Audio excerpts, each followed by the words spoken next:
Hello everyone. तो चलिए दोस्तों, हम देखते हैं कि अगर हमारे पास दो लिंक लिस्ट हों तो उनका हम मर्जिंग पॉइंट किस तरह से निकालेंगे। तो अपने इसके पिछले वीडियो में हमने एक मेथड को डिस्कस किया था जो जहां पर हमें ये पता है कि वहां पर हम लूपिंग कॉन्सेप्ट यूज़ कर रहे थे, एड्रेस की मैचिंग कर रहे थे, तो वो ज़्यादा इफ़िशियंट मेथड नहीं था। ठीक है, अगर इफ़िशियंट मेथड नहीं था तो इसीलिए हमने आपसे बोला था कि इसका हम एक दूसरा मेथड देखेंगे जो उससे बेस्ट होगा। ओके, तो चलिए हम दूसरे मेथड की अब बात करते हैं। तो अच्छा, अब एक बात बताइए कि अगर हमारे पास कुछ इस तरह से दो लिंक लिस्ट है, हेड वन और हेड टू, तो ये जो मर्जिंग पॉइंट है, ये मर्जिंग जो पॉइंट है उसके जो पीछे नोड हैं लिस्ट वन और लिस्ट टू को, आप उनके नोड को क्या करिए, काउंट करिए। जैसे अगर मैं यहाँ बात करूँ तो इसके लिस्ट वन के लिए इसके पीछे 3 नोड हैं और लिस्ट टू के लिए 2 ही नोड हैं। तो अगर मैं हेड वन को, मैं क्या कह रहा हूँ ध्यान सुनना, मैं हेड वन को एक पॉइंटर आगे बढ़ा दूं, मैं क्या कह रहा हूं, मैं हेड वन को एक पॉइंटर आगे बढ़ा दूं। ठीक, मैं क्या करूं कि मैं इसको एक आगे बढ़ा दूं, यानी कि जो हेड वन है उसको मैं समहाउ यहां पर कर दूं इस तरह से। ठीक है, और जैसे ही हमारा हेड वन इस नोड को पॉइंट करने लगे, मैं हेड वन और हेड टू को एक एक पॉइंटर आगे बढ़ाऊं।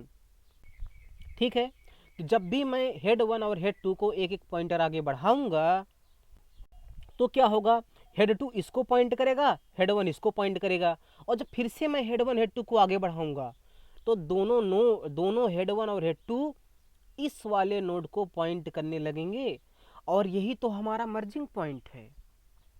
तो मुझे करना क्या पड़ेगा, देखिए मैं क्या करूंगा, मैं लिस्ट वन की लेंथ को कैलकुलेट करूंगा और लिस्ट टू की लेंथ को कैलकुलेट करूंगा। ठीक है, उसके बाद जो भी लेंथ आएगी उसका जो डिफरेंस होगा, डिफरेंस इस केस में क्या आएगा, जो लिस्ट वन है उसकी लेंथ कितनी है, कितने नोड है, टोटल 6 नोड है ना। इन पूरे नोड को आप काउंट करना है, आपको काउंट करना है, टोटल 6 नोड हो जाएंगे। जब आप दूसरी वाली लिस्ट के नोड को काउंट करेंगे तो 5 नोड आ जाएंगे, है ना। और 6 में से आप 5 को सब्ट्रैक्ट करेंगे तो 1 आ जाएगा। तो आप हेड वन को, क्योंकि डिफरेंस एक आया है, तो 1 टाइम हेड वन को आप इंक्रीमेंट करेंगे, यानी हेड वन में अगले वाई नोड का एड्रेस रख देंगे, और एक टाइम हेड वन को आगे बढ़ाने के बाद आप हेड वन और हेड टू को दोनों को साथ में आगे बढ़ाएंगे, और जिस टाइम पर हेड वन और हेड टू बराबर हो जाएं वही हमारा मर्जिंग पॉइंट होगा, है ना। तो चलिए इसे कोडिंग करते हैं। तो सबसे पहले मैं ये लास्ट वाला जो कोड था इसको मैं हटा देता हूं यहां से। ओके, ऐसे।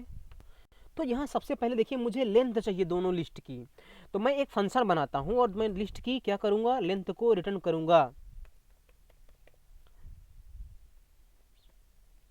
ठीक, तो हमने कहा गेट लेंथ ऑफ लिस्ट, और इसमें मैं क्या करूँगा,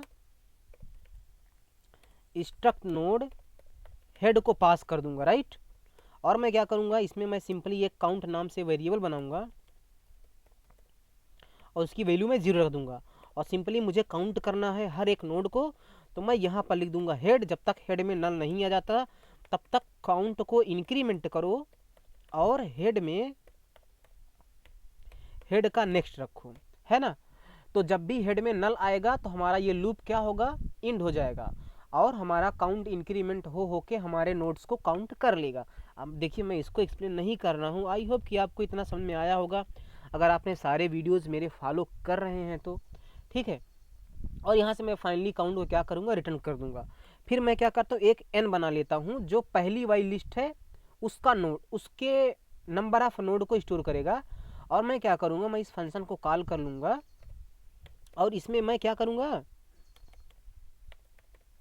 हेड वन पास करूँगा। ठीक है, और मैं बनाता हूँ एम, और फिर से इस फंक्शन को मैं कॉल करूँगा और इसमें मैं हेड टू पास कर दूँगा। ठीक, और एक मैं डी बना लेता हूँ डिफरेंस, मैं लिख दूँगा एन माइनस एम। अब जो डिफरेंस आया है डी, उतनी टाइम्स हमें हेड वन को क्या करना है, इंक्रीमेंट करना है ना, हमें हेड वन को इंक्रीमेंट करना है। ठीक है, तो उसके लिए मैं सिंपली लगा लेता हूँ एक फॉर लूप, मैं लगा लेता हूँ इंट आई। अच्छा, यहाँ पर मैं आई बाहर डिक्लेयर कर लेता हूँ, और I equal to 1 to I less than equal to D, I plus plus, और मुझे हेड 1 को इंक्रीमेंट करना है, तो मैं हेड 1 में हेड 1 का क्या करूँगा, नेक्स्ट रख दूँगा। ठीक, अब जब ये हमारा लूप इंड हो जाएगा तो मुझे क्या करना है, हेड 1 और हेड 2 को एक एक करके आगे बढ़ाना है ना। और कब तक बढ़ाना है, जब तक हेड 1 और हेड 2 बराबर नहीं हो जाते। तो मुझे क्या करना है, हेड 1 को एक एक आगे बढ़ाना है, तो मैं लिखूंगा हेड 1 में हेड 1 का नेक्स्ट रखो। सिमिलरली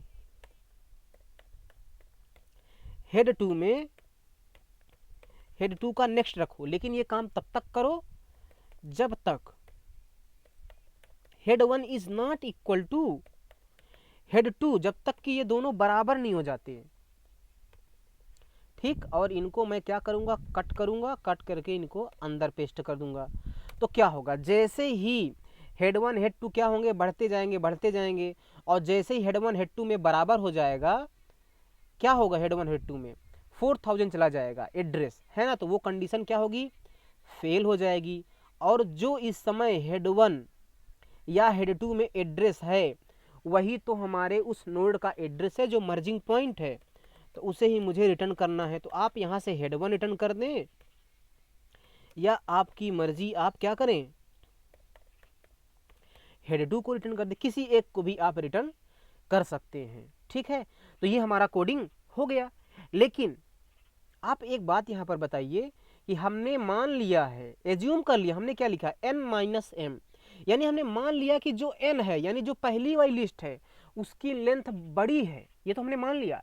लेकिन जब हमें क्वेश्चन दिया जाएगा तो हो सकता है ना कि m बड़ा हो जाए, हो सकता है, डेफिनेटली हो सकता है कि m बड़ा हो जाए, तो वो केस भी मुझे हैंडल करना पड़ेगा। तो क्या उसके लिए मैं अलग से कोडिंग करूंगा, नहीं, मैं अलग से कोडिंग नहीं करने वाला हूं। मैं क्या करूंगा, देखिए मुझे क्या करना पड़ेगा। तो सबसे पहले देखिए मुझे क्या करना पड़ेगा कि मुझे यहाँ पर, मैं यहाँ चेक कर लेता हूँ। अगर देखिए, अगर n बड़ा है m से तो मुझे कुछ नहीं करना है, जो हमने कोडिंग लिखा है वो फाइन है। लेकिन अगर m बड़ा हो गया n से, अगर m बड़ा हो गया n से, तो सबसे पहले तो मुझे जो d में रखना पड़ेगा वो रखना पड़ेगा m-n, राइट। लेकिन जो हमने यहाँ पर कोडिंग किया है, हमने हेड 1 को इंक्रीमेंट किया है, और अगर m बड़ा था तो मुझे हेड 2 को इंक्रीमेंट करना चाहिए था, है कि नहीं। और अगर हम अब इसमें चेंजेस नहीं करना चाहते तो मैं एक काम कर सकता हूँ, हेड 1 और हेड 2 को स्वैप कर सकता हूँ। हमने क्या बोला कि हेड 1 और हेड 2 को हम स्वैप कर सकते हैं, और उस केस में भी ये वाली कोडिंग परफेक्टली वैलिड होगी। क्योंकि अगर हमने हेड 1 में हेड 2 को रख दिया तो मुझे हेड 2 को इंक्रीमेंट करना चाहिए अगर m बड़ा है तो, और हेड 2 को हमने हेड 1 में रख दिया तो भी हमारा ये काम हो जाएगा, है ना। तो थोड़ा सा यहाँ पर दिमाग आपको लगाना है। दिमाग लगाना क्या है, आप इस तरह से एक बार क्वेश्चन को देख लेंगे, ऑटोमेटिक अगर आपको कभी भी मिलता है तो आप सोच ही लेंगे। तो मुझे हेड 1 और हेड 2 को स्वैप करना है। अब स्वैप करना है तो वही हमें 3 स्टेप लिखना पड़ेगा। तो सबसे पहले मैं क्या करता हूँ, मैं एक पॉइंटर वेरिएबल बना लेता हूँ, लेट से स्ट्रक्ट नोड स्टार टेम्प, और इसमें मैं रख देता हूँ हेड 1, और फिर क्या करूँगा, हेड 1 में मैं रख दूंगा हेड 2, और फिर क्या करूँगा, हेड 2 में रख दूँगा, है ना, मैं हेड 2 में क्या रख दूंगा, टेम्प। अच्छा, यहाँ पर मुझे लिखना पड़ेगा स्ट्रक्ट नोड, है ना। तो हमने स्वैपिंग कर दिया। अब क्योंकि हमने इतना स्टेप लिख दिया तो इसके नीचे वाला जो कोड हमने लिखा है, ये वाला कोड काम करेगा, चाहे m बड़ा हो या n बड़ा हो, है ना। अगर n बड़ा है तब तो ये वाला चलेगा ही नहीं, ये वाला हमारा काम हो जाएगा। लेकिन अगर m बड़ा है तो d में निगेटिव आ जाएगा, तो ये वाला कोड चलेगा, तो पहले इसमें d में डिफरेंस चला जाएगा। और क्योंकि अगर m बड़ा था तो हमें हेड 2 को इंक्रीमेंट करना चाहिए, उसके बाद हेड 1 और हेड 2 को इंक्रीमेंट करना चाहिए। तो इसीलिए हमने थोड़ा सा दिमाग लगाया और हेड 1 और हेड 2 को ही स्वैप कर दिया, राइट। तो चलिए इसके लिए मैं एक प्रैक्टिस क्वेश्चन कर लेता हूँ। तो सबसे पहले मैं वहीं पर, देखिए हमने वही क्वेश्चन ओपन कर लिया है, यहाँ पर आप जाइए, ठीक है, आप डेटा स्ट्रक्चर में जाइए, लिंक लिस्ट में मर्जिंग पॉइंट में। तो देखिए हमने क्या किया है, हमने एक फंक्शन बनाया है जो लेंथ रिटर्न करेगा, फिर m n d बना लिया है। अगर m ग्रेटर देन है तो हमने क्या किया, जो स्टेप अभी हमने बताया, और हम फिर क्या करेंगे, हेड 1 को बढ़ाएंगे। जब दोनों बराबर हो जाएंगे तो लूप के बाहर आएंगे, और यहाँ पर आपको पता है कि हमें डेटा को रिटर्न करना है। ठीक है, यहाँ पर लिखा है देखिए इंट, आप क्वेश्चन को पढ़ लेना, है ना। तो हमें जो मर्जिंग पॉइंट वाला नोड है ना, उसका डेटा रिटर्न करना है, डेटा, तो इसलिए हमने हेड का डेटा रिटर्न कर दिया। ठीक, अब मैं प्रोग्राम को यहाँ से रन कर देता हूँ आपके लिए एक बार। ये देखिए हमारा सैम्पल टेस्ट केस पास हो गया। मैं इसको कोड को सबमिट कर देता हूँ। यहाँ पर देखिए 7 टेस्ट केस हैं, तो हमारे सारे के सारे टेस्ट केस पास हो गए। आई होप कि आपको समझ में आया होगा दोस्तों। अगर आपको समझ में आ रहा है तो बहुत ही अच्छा है। Thank you so much, bye bye.